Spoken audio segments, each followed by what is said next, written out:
Hello and welcome to our monthly guest lecture on coffee and cocktails. I'm your host, Dr. Ann Wand. We have the pleasure today of listening to Dr. Kristin Stasiowski, Assistant Dean of International Programs and Education Abroad, as well as Assistant Professor of Italian Language and Literature at Kent State University, who'll be talking to us about discovering our talents during times of crisis. But rather than ask what drink you were having for the show, Dr. Stasiowski, would you like to begin? Sure, absolutely. Thank you for that introduction. It's a pleasure to be here with you. I have titled today's talk, Writing and Writing Your Life the Dante Way. And there therefore are two forms of writing. Writing as though you are an author and writing as though you are an architect, the idea of correcting. And I hope to be able to speak today on being able to awaken your potential and pinpoint some of your goals and discover a way forward in tough times. Now, the first question anyone should have is, well, why would a literature professor or an assistant dean in an American university have any really good advice that could come from a medieval Italian poem? However much you love medieval Italian poetry, not many of my colleagues, myself included, are considered either self-help gurus or mentors for how to lead perfect lives. And although certainly we won't necessarily aim at perfection, the idea that in these challenging times presented by the disruption of COVID, how could and why should we turn to literature in order to help us out a little bit? And I think we've got some answers in that, and in particular that Dante has some answers. So my hope today in opening this conversation is to demonstrate how literature can really be more than just entertainment. Certainly for those familiar with Giovanni Boccaccio, the other great Italian medieval writer who wrote during the time of the Black Death in 1348 in Florence, we know that literature can comment on directly and engage directly with drama and trauma. But for those of you who know Boccaccio, you know that predominantly entertainment is what he's looking for in that book. And so although there are many great lessons, and for those of you who have the privilege to take a course or to hear a talk on Giovanni Boccaccio, you know there's certainly more than entertainment. Dante is not a subject, it doesn't provide us with a subject that a lot of people pick up and think, well, I'm going to be entertained when I go to hell with his Inferno. Most of the time they think they're going to be instructed, and that tends to feel a little bit stodgy at times. So it would be an odd choice, I think, for a lot of people to feel as though they could be rejuvenated and inspired by a medieval jaunt through hell. And yet here we are. So one of the things I think that's really significant in our time is the idea that we're kind of lost without a narrative thread. And I found a beautiful poem by Edna St. Vincent Millery from her Huntsman What Quarry text. And it reads, "Upon this gifted age, in its dark hour, rains from the sky a meteoric shower of facts. They lie unquestioned, uncombined. Wisdom enough to leach us of our ill is daily spun, but there exists no loom to weave it into fabric." And this is one of the challenges that I see, especially with my students when they come to me for the first time, mostly taking a literature class, is that they are filled with, as many of their peers are, and as many of us are, with information, bits of data, all kinds of knowledge that they've accumulated, and yet they're fundamentally missing that sense of meaning that comes from being able to pull together all of those different informational bits, or for being able to find a kind of map upon which to place their bits of information. In essence, it's all the meaning that they're still waiting to figure out, waiting to discover, waiting to assemble, waiting to construct. And so what they're learning through a literature class is the way that one can construct a narrative, because as we all know, words are wonderful as individual units of meaning, but it's when we put them together that we're most able to communicate, make sense out of our words, and then create communities as a result of that. So I think that the fundamental function of literature that way is to stir the imagination into creating connectivity across great divides. And certainly that's something that I think we all really need right now, being that we're all in individual pockets throughout the world, trying as desperately as we can to reassert ourselves in communities and to find ways to connect to one another. So I think that this particular stanza really underlines the problem that we're facing. And certainly when we feel as though we're disconnected and that we're in a bunch of information that we can't understand, that can feel a lot like drowning. And interestingly enough, I came across several years ago a Soundings magazine article about drowning. And of course, we all have that idea of drowning that comes from the movies, that when you have a person splashing around in the water, you can hear them. I mean, if you're thinking Jaws, you're thinking screaming and crying and yelling and all kinds of activity. And yet, as it turns out, the article underlined just how deceiving that popular culture representation of drowning can be for actual drowning. It turns out that if someone's actually drowning, you can barely even hear a sound. And so the article was aimed at captains and crew of ships to try and help them to understand what to look for in order to save people.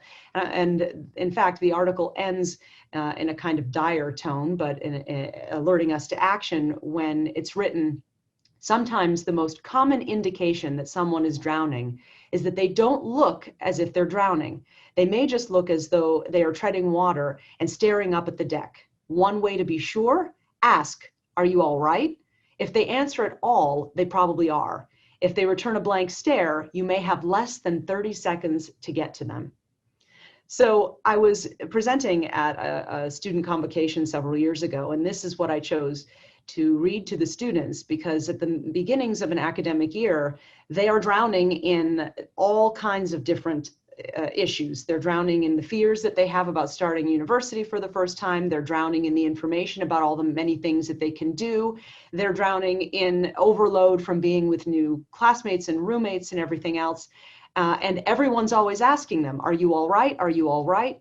And the ones that answer are not necessarily the ones that you need to worry about. It's the ones that just kind of pass you by with a blank stare, I think are the ones that you need to really be concerned with. And I feel as though in this particular moment in our time, it's the silences that are really affecting us. I know that a lot of people are checking in with one another and asking how you're doing and trying to be involved, to be an emotional resource. But I also know that there are a lot of people out there who are feeling so overwhelmed with everything that's happening, with losses of jobs and health issues and fear about what the future holds, that sometimes they're just enveloped in a kind of silence that can lead them to feel an additional sense of isolation and withdrawal. So I like to think that in identifying the fact that we feel overwhelmed by information and that we may feel as though we're drowning and that there really is no hope, kind of places us psychologically and emotionally, perhaps even spiritually, in the same exact situation in which our author Dante places his pilgrim character protagonist at the beginning of his medieval epic poem that starts out in a dark wood. And for those of you familiar with Dante, you know that the first lines of the poem, the most famous in Italian literature, begin in Italian, "Nel mezzo del cammin di nostra vita, mi ritrovai per una selva oscura che la diritta via era smarrita," which in English translates to, "In the middle of the journey of our life, I came to myself within a dark wood where the straight way was lost." This dark wood, of course, represents so many different things, and I'm not here necessarily to give a literature lesson, except to suggest that this is the perfect place in which to symbolize a total disorientation and disconnectedness from all of the things that you had hoped for, from all of the things that you love. Feelings of complete loss and desolation and isolation are common. And I think that Dante was really very, very good, very astute to pick a dark wood, because if you all were to imagine yourselves right now at night without anyone with you, without a flashlight, with no provisions, and standing in a forest, you know that at that moment your senses are particularly piqued. You start to hear things, the rustle of leaves, the sound of birds or bugs.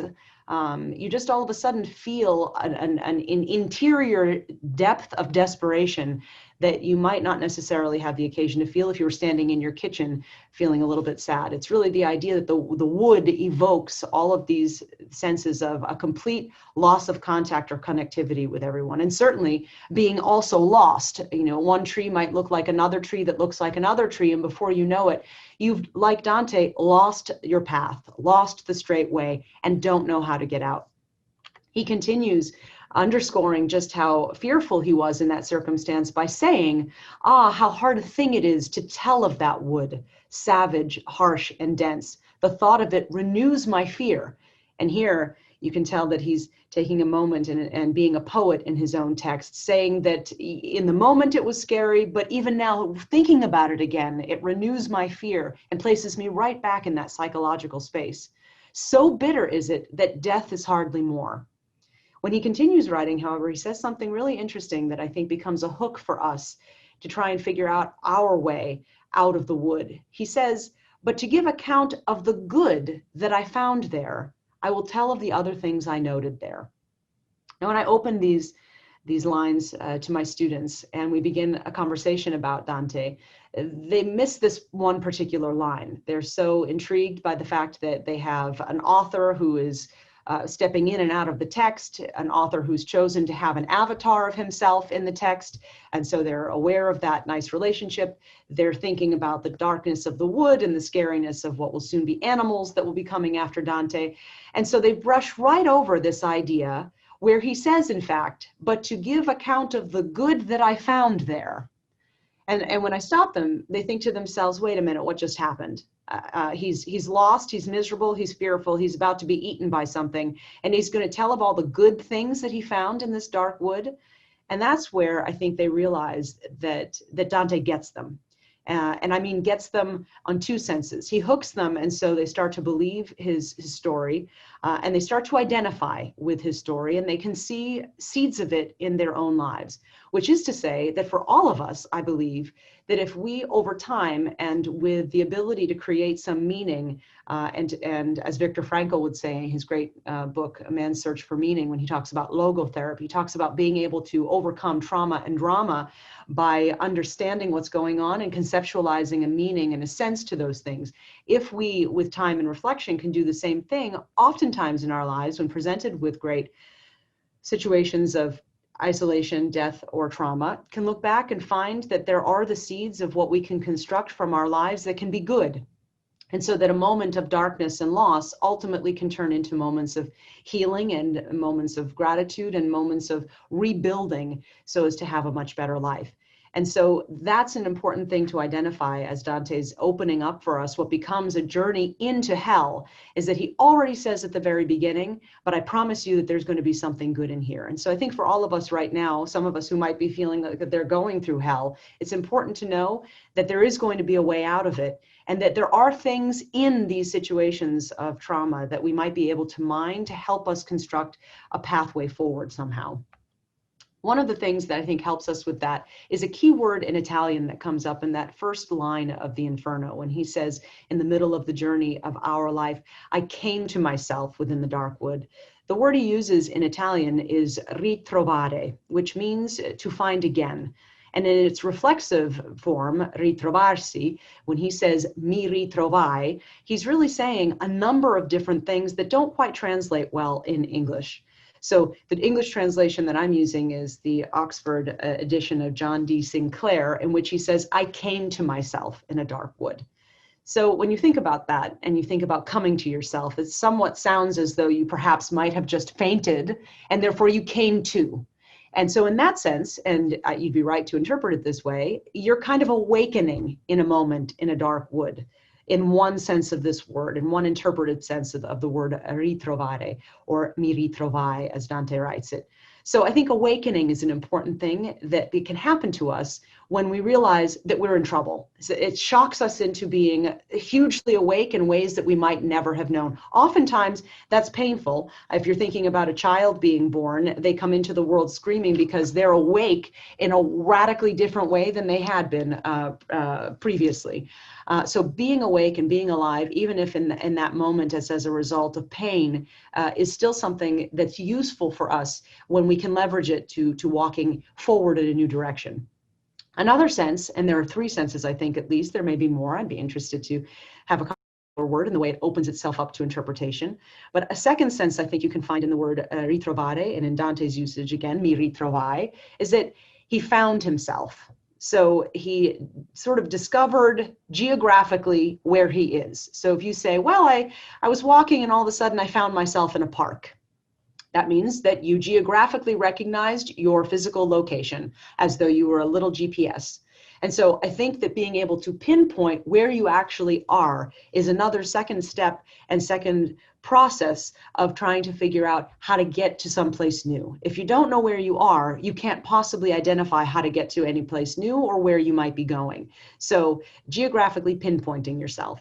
The third way I think that that term mi ritrovai can communicate something to us is in the sense of I found myself, as in I discovered myself. You could say, oh, I found myself when I went on that long hike with friends, or on that trip that we took together, or in that activity that we participated in. So a sense of discovery by either finding yourself again, a rediscovery, or by finding yourself for the first time, are all possibilities to be communicated.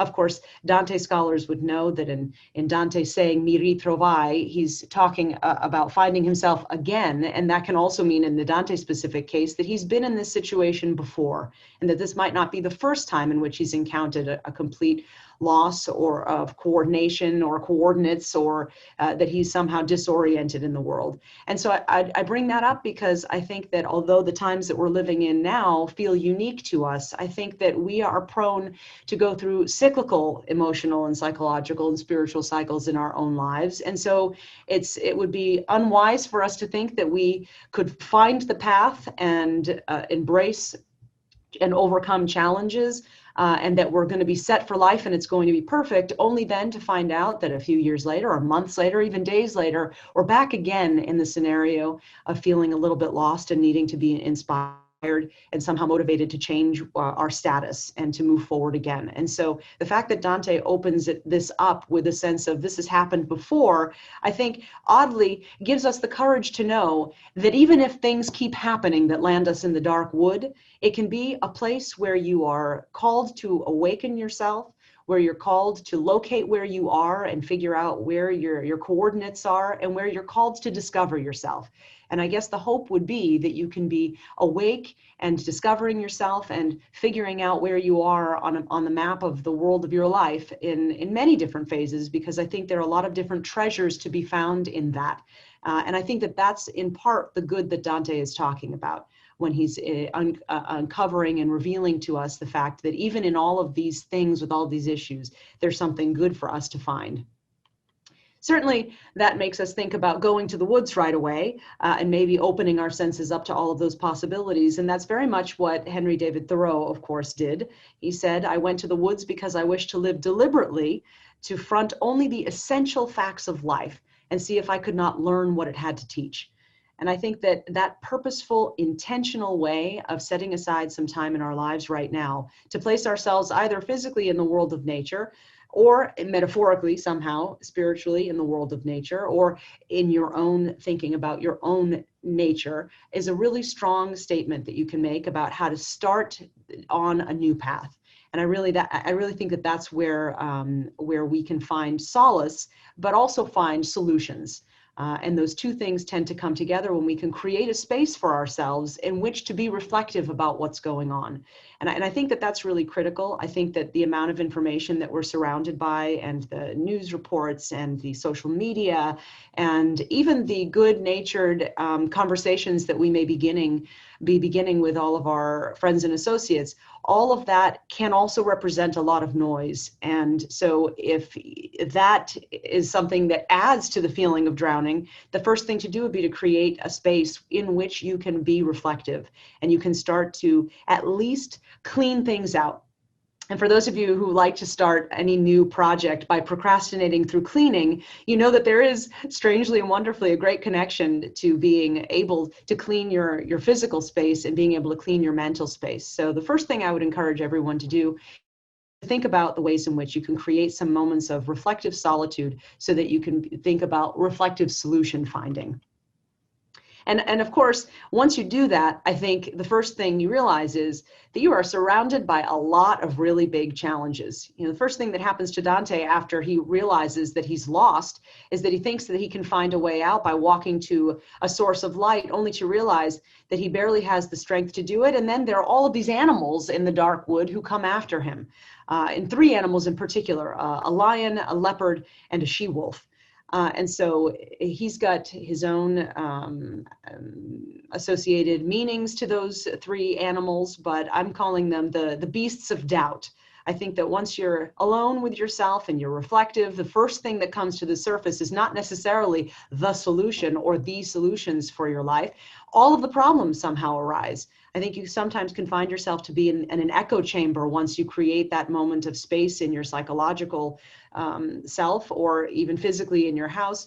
You might think to yourself, oh, great, now I can focus on all of the things that are really bothering me. And that's when the animals come out to get you. And so I would encourage you to take a page out of Dante's book and to think, what three things might those things be? Dante was quick to identify them. Literally, the leopard, the lion, and the she-wolf, but then there are also symbolic things that those animals represent for Dante. And so if you can identify what it is that's coming after you, is it an imposter syndrome feeling? Is it that you've lost your job? Is it that you don't have childcare? Is it that you want to have a child and you can't? What are the things that are really gnawing at you, that make you fearful, that are preventing your way forward, that are causing you to stop and perhaps even turn backwards in your life in some way? So I think that once you can put a name to those things, you can identify then best how we can confront them. And that's the next step, I think, is figuring out what the challenge is that is presented by all the change that's happening around us, and how to kind of attach a new rudder to your boat so that you are not simply a boat being pushed about by random winds and tossed about by random waves, but instead that you are back in a captain position, that you can steer things. In fact, Theodore Roosevelt says at this particular phase, I think it'd be appropriate to raise this beautiful quote. He says, in any moment of decision, the best thing you can do is the right thing. The next best thing is the wrong thing. The worst thing you can do is nothing. And so as you're thinking about what decisions to make and about what directions to go in, and you're facing these beasts of doubt and the challenges that are presented by change, I think it's really significant to think that you've got to make a decision, but the only decision that's the not great decision is to do absolutely nothing. I think we need to allow ourselves the flexibility of thinking that when we are coming out of a situation of great difficulty, we're not necessarily going to choose differently and end in paradise. We might choose differently, and quite like Dante does, realize that we've chosen a dead end, or we get so far into a new direction and it's really not the right thing for us. And then at that point, we have to reevaluate a little bit. So when it comes to thinking through the ways in which we can confront this, in particular, thinking about a career shift, I think Dan Pink, author of the book, The Adventures of Johnny Bunko, has a really great point when he says, you can make career decisions for two different types of reasons. You can do something for instrumental reasons because you think it's going to lead to something else, regardless of whether you enjoy it or it's worthwhile. Or you can do something for fundamental reasons because you think it's inherently valuable, regardless of what it may or may not lead to. Now, clearly, that particular idea speaks to my humanist literature professor heart, because when students are choosing their courses, they also choose them for these two reasons, instrumental or fundamental. And I think many of you selections are for instrumental reasons. I'm going to take a science course because I'm going to be a physician. I'm going to take a business course because I'm going to be rich. I'm going to take, perhaps we can hope, a language course so that I can speak a language. But when it comes to literature, the first thought is, well, why should I take that? There's no purpose for it. And I think that that's one of the reasons why we are in a situation of not being able to understand where we are anymore. And it's because if we only ever do something because it's instrumental, then we're only ever going to get a result and perhaps not get a larger picture or some larger meaning. So one of the challenges that Dan Pink's ideas here, I think, launch in our direction is to really try and evaluate where these two camps are in your own life, and to try and at least give them equal weight, if anything else. So you obviously need to have a job, an income, healthcare, all of the necessities of life. And without that, you wouldn't be in a position to do much thinking about your own personal self-fulfillment. And certainly that's to be recognized. Abraham Maslow would say that we can't be self-actualized if we're worried about what to eat every single day. But I think that it's worthwhile to think about what motivates us when we have the ability to make a change, because sometimes when you're thinking everything is lost to me, and it's all burned down, then you do have the flexibility for a moment, at least, to return to yourself and what you might have wanted to do when you didn't necessarily have to think about money. And that intellectual or imaginative exercise, I think, is so important for us. And we don't, I think, as adults, for the most part, have an opportunity to really exercise our imaginations anymore. And I see that with my students, because when we talk about curiosity and we talk about fantasy and we talk about imagination, they usually identify the last time in their life when they felt like they could be curious or imaginative or fantastical as when they were very young and allowed to play with toys. And the only play that they get now in their lives seems to be that on a sports field, if at all, maybe in esports with video games, but certainly they had their moments of Harry Potter or their moments of Star Wars, and that's something that now either they seek it in vacation or they seek it in memory, but they certainly are not feeling like they can exercise the imagination or their curiosity in day-to-day life. And I think that what we've seen so far in terms of what has happened with the pandemic is that there are a lot of great scientific ways in which we can address problems. But it's not only science that can get people through really difficult times. It's not only technology that can provide a solution. People have to imagine in order to be able to come up with outside of the box ideas. And I think that rather than only using the imagination as it's usually spoken about in business in terms of innovation, I think we need to use the imagination to really recenter ourselves on what it is that we're looking to accomplish. And I think a nice link to that comes from the author James Hillman, who's a great Jungian psychologist. He's written several different books.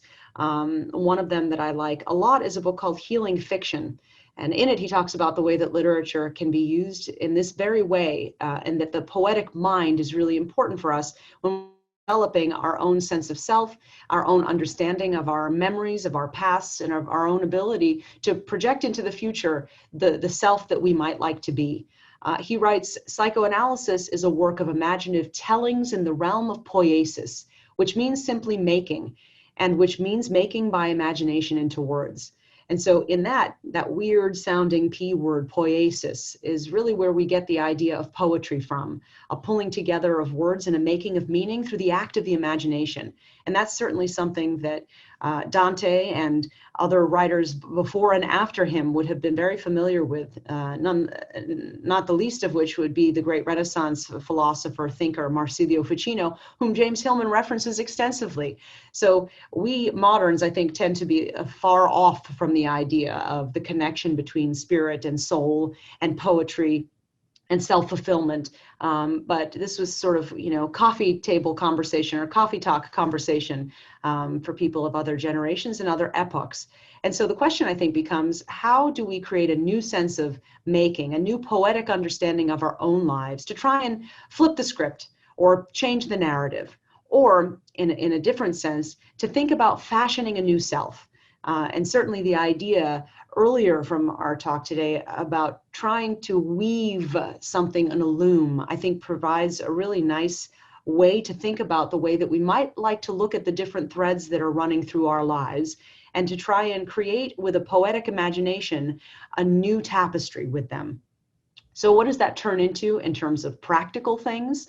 That means that you might do some reflection in your solitary space about the things that you enjoy, that you've experienced that gave you a unique emotion, the things and the people that have inspired you. And you start writing those down maybe in a journal entry, and you start really scavenging, whether it's Lord Byron that says that the best prophet of the future is the past, or Kierkegaard who thinks similarly that, obviously hindsight is 20/20, but without it, we're not going to be able to see forward in the universe. You really have to mine your past and mind what happened yesterday in order to start to see a way to weave those threads into something that can be a pathway forward in the future. And that's an important imaginative exercise for all of us. I think another thing that's really important to do is to ask others for their input about what they see in terms of trends or behaviors or patterns in your own life. I think it's helpful for your best friend, even someone maybe that you don't have a close relationship with. The further distant they are from you, sometimes the more esoteric their comments might be about what they see as a pattern or what they see as a strength or maybe a weakness even, or an undeveloped talent of yours. But do some information gathering. Treat it as though it's a little bit of a research project where you take a self-study of your own self first, but then of the way that people, I think, appreciate you. And then I think you can start to get a little bit of a rounded sense. You might be surprised to find that somebody feels as though you're uniquely talented in an area that you had never, ever considered before. And so by this, I mean, don't necessarily think, well, when I was little, I used to play with, I don't know, a doctor's medical kit. And obviously I've missed my calling and therefore I should be a doctor. I'd say for the initial stages of this type of conversation with yourself, to not necessarily do concrete thinking. If you liked playing with a doctor's kit when you were young, or say you had a kitchen set somehow when you were young, think about what feelings you had while you were playing with those things and what imaginative exercise that helped you to go through. Because what you might have liked about being a doctor was engaging with people directly who were in pain. And there are many ways in which a person can engage with a person who's in pain. It doesn't have to only be as a physician. It may be that in cooking, you weren't necessarily interested in the food in your little mini kitchen, but you were interested in the way in which different ingredients could create totally different flavor profiles. And so that experimental nature of yours is something that could be used to take maybe different disciplines of knowledge and create some sort of new product. So I think that not trying to tie yourself down at the very beginnings of these conversations so that you're only mining yourself and your past to squeeze it into a profession.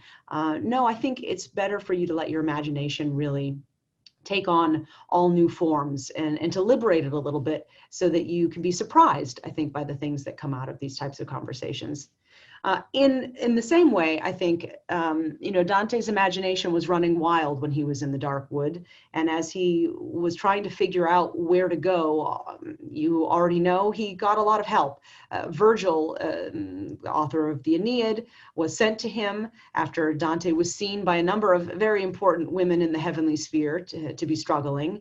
And so they sent him a guide and a master and a role model to help him. And I think that mentoring in that way is hugely important. I think that it's actually necessary. As Dante writes in the very first canti of the Inferno, he was stopped by these animals. He was stopped by his own inabilities to move forward, by his own fear. And then Virgil shows up and announces himself by giving a resume. He doesn't say, hey, I'm Virgil, I'm here to save you. He sort of says, I'm all of these great things. I'm from this place and I have these as parents and I was born in this time. And Dante is so confused by this resume that he's getting, even though it's a resume that is easy to understand. He's so distracted from what he's doing. He says, art thou Virgil? And you kind of have to chuckle to yourself. He was so uncertain that he could be helped by someone so important and so significant and so awesome that he had to super verify it. And I want you to imagine for a moment right now that your hero comes to save you in the middle of your life right now, ringing your doorbell, and you open it and you're so dumbfounded that someone could come and save you, your hero, that you sort of let the door slam shut again and then ask, well, who is that person? Are you this person? That's how confused Dante was. And yet, you would think immediately that if your hero came to save your life right now, that you might say, great, everything's going to be great for me. Everything's going to be awesome. I'm on a whole new path. But that's not what happened for Dante. Dante was so scared after taking a couple steps in the new direction with Virgil that he basically asked him for a pep talk. And Virgil has to give him one by explaining how it is that he came to be his guide and all the people who told him that Dante needed help. And so Virgil recounts to Dante that Beatrice, Dante's great love, and the woman for whom he's dedicating himself in this poem and writing this poem, the person who will eventually lead him to see an image of God in the Paradiso. Virgil has to say, well, Beatrice came to me and said all these great things. And then he's recounting this resounding pep talk to Dante. And it's only really then that Dante says, okay, I guess I'll have the courage to move forward.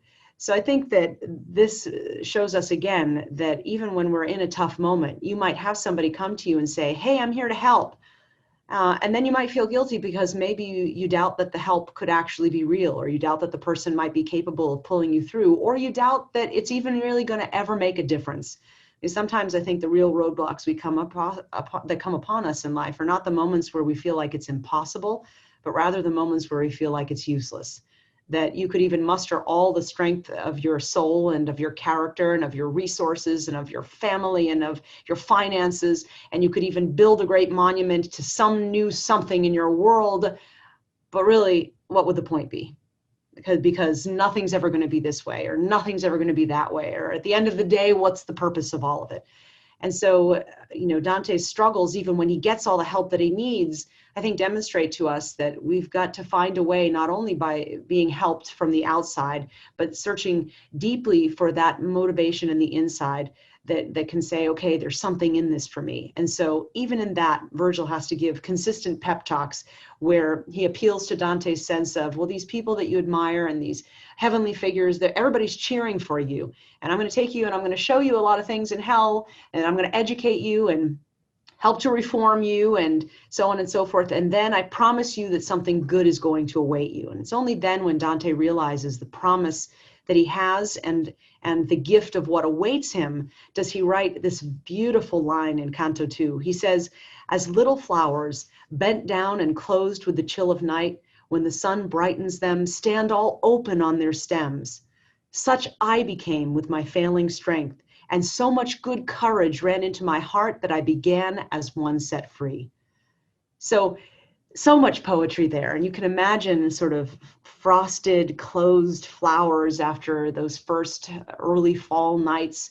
All of a sudden, when the sun starts to shine on them, opening and unfurling themselves, so too was Dante, that he was able to begin again on his journey toward all that is good.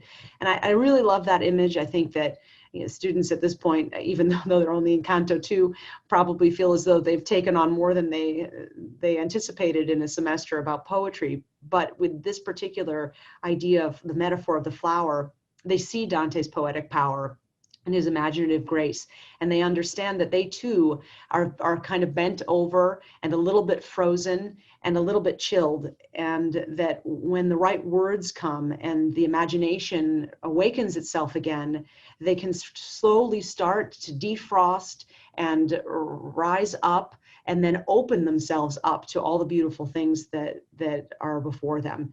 And yet not without recognizing that there are going to be some ugly moments and some difficult times and some definite challenges, but that they've got the support of a mentor or a guide, that they've got a reinvigorated sense of motivation, and that they do have a promise of something that positive that's going to happen to them later on. So I think in these first couple canti, Dante really gives to us a sense of how we might begin to evaluate where we are at, what we might be working toward, and the way in which the universe could be pushing us in a direction that's ultimately going to provide a glorious port, like the one that he'll see in Paradiso. So with that in mind, I really would love to open up this conversation to anyone who might be listening, in order to try and engage, ask some questions, and maybe talk a little bit more about the ways in which literature has been an influence or is helping to be a balm right now during these challenging times. Thank you so much. I am just processing everything. That was really good, though. I might give you a little clap. Yeah, that was really, That really was beautiful really and good. inspiring. Well, thank you. It's all Dante. Well, it was all you, quite frankly, and how you were able to take the words and just spin it in a way that I think a lot of us maybe take for granted. I know for myself. I mean, I've got. I mean, you can see behind me my collection, my collage of stuff. Some might call it something else, but they're the things that make me happy. I have a lot of books that I have wanted to read, and I'll be honest, with a small child and an insane dog and all the other responsibilities, and you don't have to have children to be tired. Trust me. Um, it's always on the list of the things to do. And one thing I actually found, because I'm an anthropologist. Those that know me know that is what I do. It is my passion, studying cultures. But the other thing is I like the effect of literature on society and how the material elements, the things that, basically books move people. And one of the things that has been on my mind for years, I always wanted to read the Gnostic Bible, always. And it's huge, it's massive. But there's always these kind of like conspiracy theories behind it, right? Of, the book of Judas or the secret book of this or that. And I was listening to a podcast completely unrelated the other day, and you could tell the person who was running the podcast had been inspired by the Gnostic Bible. And I went, you know what? Screw it. I'm going to go read it. So I picked up this giant Gnostic Bible. I had had this for 10 years. And my husband comes in, he sees me reading this giant Gnostic Bible. But I was so curious. And I thought, again, and we'll dive into this in a bit in a second, but, we've been so self-consumed about all these issues we've had in the past year or less than a year. And because we've been forced to be at home, at least in my case, it's forced me to really tap into the things that I've always wanted to read for curiosity purposes, what have you, that I thought, well, it's 10 o'clock at night. I've got nothing going on. Why don't I just read it? And I found myself going, oh my gosh, it's so fascinating. I didn't know that. Did you? And I'm like poking my husband, did you know? And he's like, yeah, okay, thank you. Thank you for sharing. But, these things about that if I hadn't been in a situation where I didn't have anywhere to go, I don't know if I ever would have taken the time, because I would have always had a reason as to why I couldn't do X or I couldn't do Y. And I think there's something to be said about letting your imagination run wild. I mean, now is really the time to really take it by the horns. I know for myself, in terms of the job search, I had a list of before the lockdown, I had about 5 or 6 different avenues that I was considering. And honestly, I think it's because of lockdown, I've been able to really narrow it down, because I've had the time to really think about, does this path make sense, or am I doing it because it's instrumental, or am I doing it because it's fundamental? And those are the things I've realized, I'm doing this because I feel like I have to, not because I actually want to. And since the job market is what it is, you might as well think about what you really want to do and dedicate your time towards building up a resume to fit that model. Because at the end of the day, you want a career shift, not just a job to get through the day. Sometimes that's what you have to do. But if you have the luxury and the privilege to be able to make that choice, you might as well dedicate your time to that. I agree with you. And I think you identified something I think also really important. You'll notice that, when you go to buy a self-help book in a bookstore to make a career shift, you've got a choice between, here are the 3 ways in which you do that, or the 5 ways in which you do this, or the 7 ways, or the habits of these people. There's always a list of 20 things that you can do in order to make concrete, informed, practical, and immediate change. And you'll notice that what my talk didn't do is give you really any practical things that you need to immediately go out and do. It was basically an invitation to allow yourself to follow non sequiturs, to do things that make no sense whatsoever, to sit and read the Gnostic Bible if that's what feels good to you. Because I think that if we direct ourselves only ever to being simply productive and following one numbered schedule after another, that's working exactly counter to what has been helpful and productive about great societies who've really added innovation. You have to be able to do things with the imagination that don't make any sense. And I liken it, when I talk to my students about it, to the difference between a martial artist and a Jedi. A martial artist has every technique for every situation, and they are trained experts with knowledge bits that help them to confront the challenges that they can find. But what's a Jedi? A Jedi has this mystical, bizarro, strange thing called the Force that somehow allows them, when they tap into it, to do just about anything. Whether they're trained or not trained, it's an element that for us, I think we can think of as a perspective or as just an ability of kinds. And the imagination is to us what the Force is to a Jedi. It's not a rubric, it's not a plan, it's not a project, it's an ability. It's like, when Lorenzo in Magnifico is talking about his family and the inheriting of the greatness of the money that his father and grandfather had. He didn't say, I inherited power from my family, I inherited palazzi from my family. All of that, yes, is true. But in the Renaissance, he says, I inherited a method. And so what you get out of the Renaissance and the Medici of Florence's great dominion in the Renaissance is a sensibility that is developed.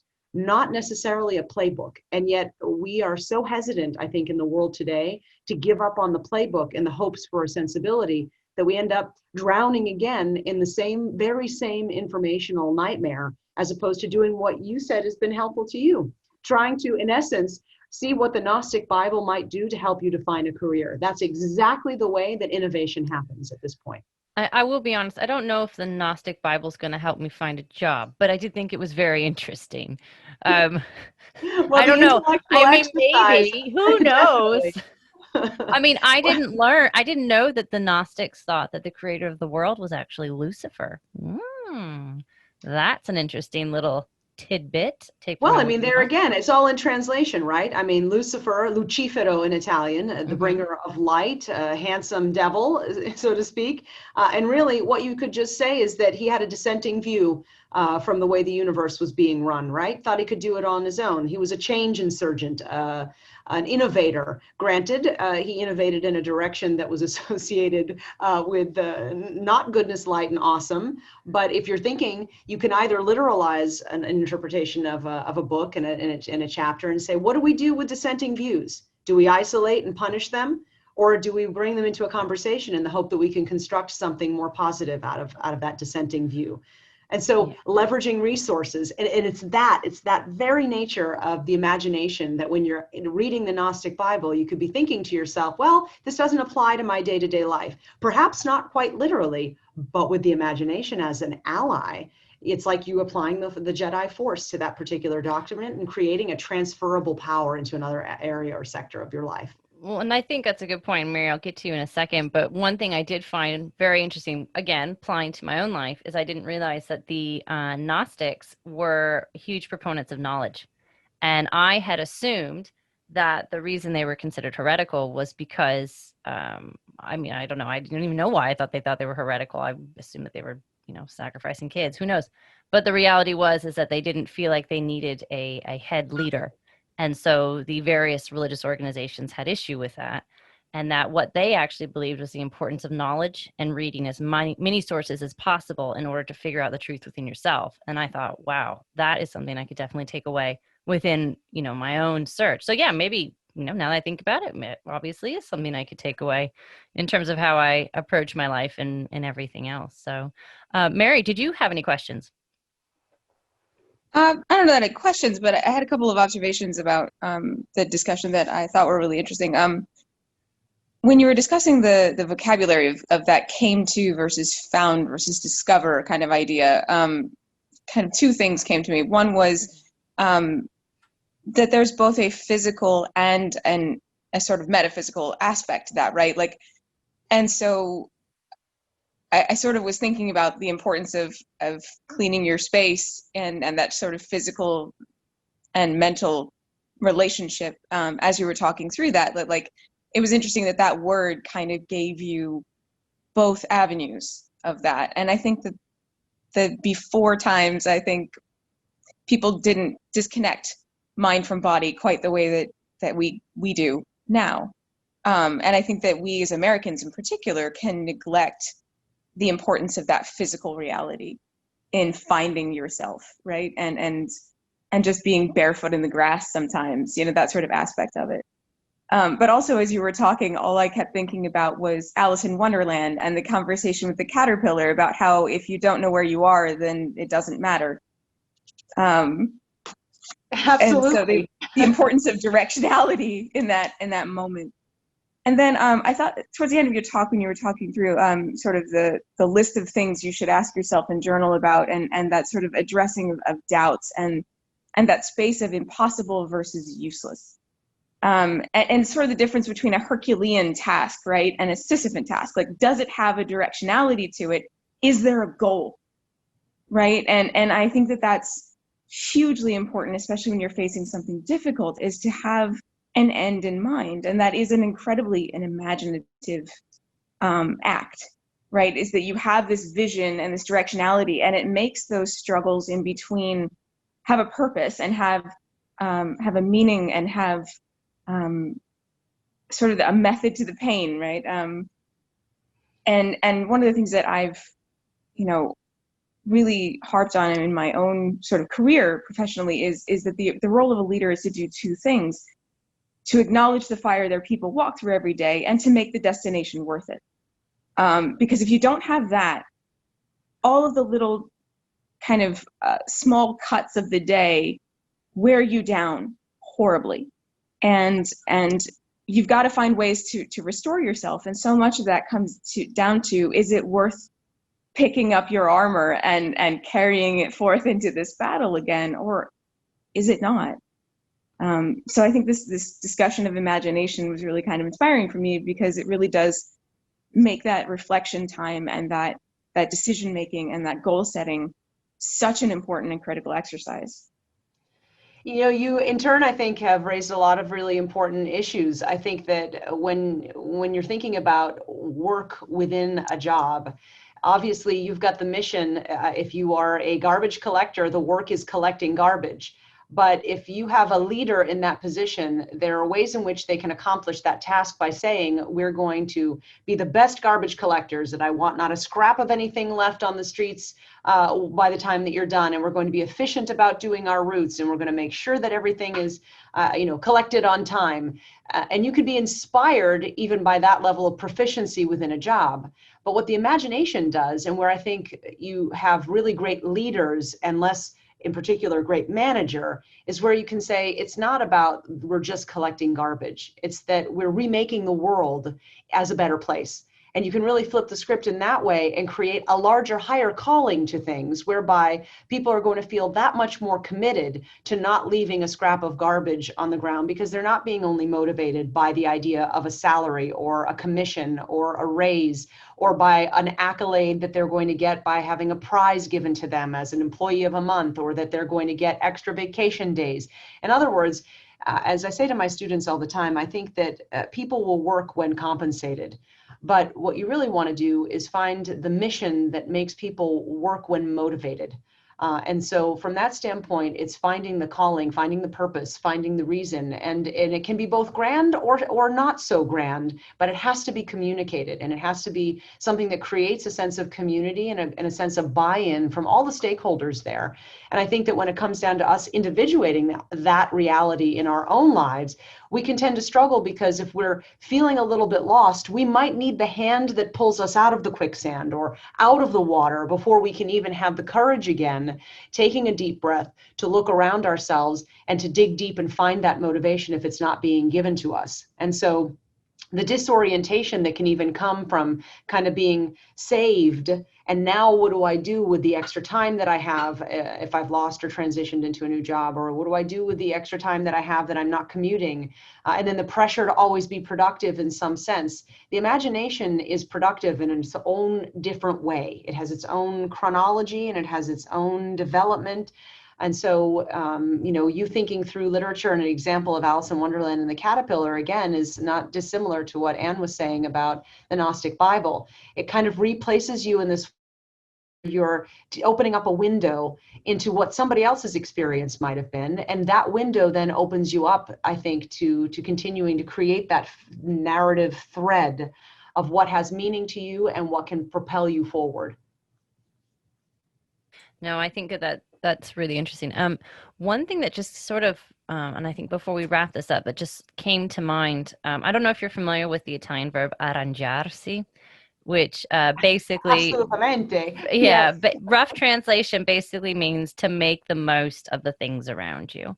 So this is applied in many instances in Italian culture to those who live in the mountains, those who lived in the South, especially those that were dealing with hardships in terms of finances and everything else. Something about arrangiarsi and being able to make the most of a particular set of circumstances, I think, can be applied in this sense, absolutely, in that we're facing difficult times, and there's a lot of uncertainties.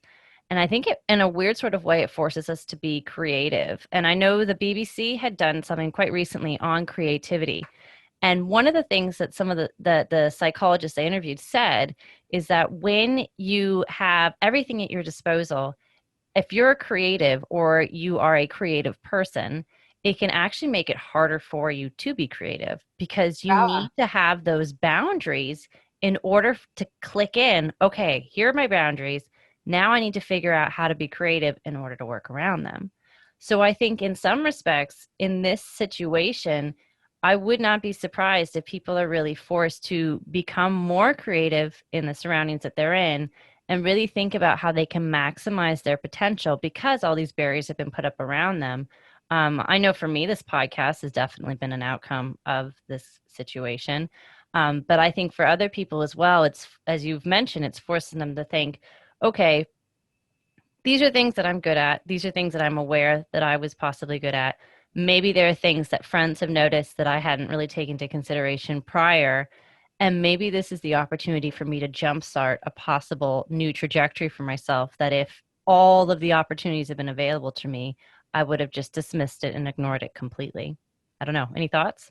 Absolutely, Ed. I think you've got a great anthropological perspective on something that is a unique quality, I think, to Italy. And when you walk around in Italy, I think you find tremendous acts of enormous creativity in the face of a variety of obstacles that may seem insurmountable, like Italian bureaucracy. There's nothing so beautiful as watching an Italian navigate creatively any number of things. Creative parking, for which they are teased, the Creative driving. Creative driving, exactly. There's I don't know, an astounding ability for Italians in particular, I think, to make the idea of arrangiarsi into really something artful and masterful. Even in terms of the ways in which they might restructure a bicycle in order to be able to have it fit 4 or 5 more people or more groceries or whatever. They're kind of like, to make reference to the United States-based television show MacGyver from the 1980s. If you would hand that character a potato and a piece of gum and a paperclip, he would somehow figure out his way out of jail or to make a flying machine of some kind. And I think that if you can use that same level of creative imagination, and we're asked to do that now because we don't always have what we need. And certainly, again, that has an application in work. You're not given the budget that you need. Okay, what do you do with it? You're not given the maybe approvals that you need. How do you be creative about communicating so that you can get your needs met? I think that the challenge to us having everything that we have is exactly as your colleagues from the BBC said, is that sometimes we have way too many tools and it eliminates the creativity. If you had an action figure growing up that didn't have a leg, you created an imaginative series of scenarios whereby that leg wasn't needed, or perhaps it was a sign of a superpower. Where did that imagination go? And how do we bring it back? And how do we then apply it in more useful ways in our lives now? And even, I would say, in less useful ways. And why do we always have to have something that's useful? From that standpoint, for those of you who have children, if you go and take all the toys away that are not useful, what would be left? My keys, and she would love that. Anne, you put your finger in the wound. Well, yes, it's likely because you buy a child a toy for Christmas that costs a zillion pounds, and then all of a sudden you realize that they want the box it came in. So yes, but that's creativity at work for you. I was gonna say, fortunately, we don't have a gazillion pounds. So, and the joys of having been a daycare teacher years and years ago, I realized a long time ago you can do a whole lot with a cardboard box. So. Yes, indeed. Touche. And long live the imagination. Absolutely. Well, that's it from us at Coffee and Cocktails with your host, Dr. Ann Wand. I'd like to thank Dr. Kristin Stasiowski for her wonderful presentation this afternoon, and for our live audience member, Mary, who has made this experience that much more enjoyable. If you enjoyed the guest lecture, you can access Dr. Stasiowski's PowerPoint on our Patron page. This lecture is dedicated to the memory of Associate Justice of the Supreme Court of the United States of America, Ruth Bader Ginsburg. Otherwise, that's it for now. Thanks for listening and have a great week.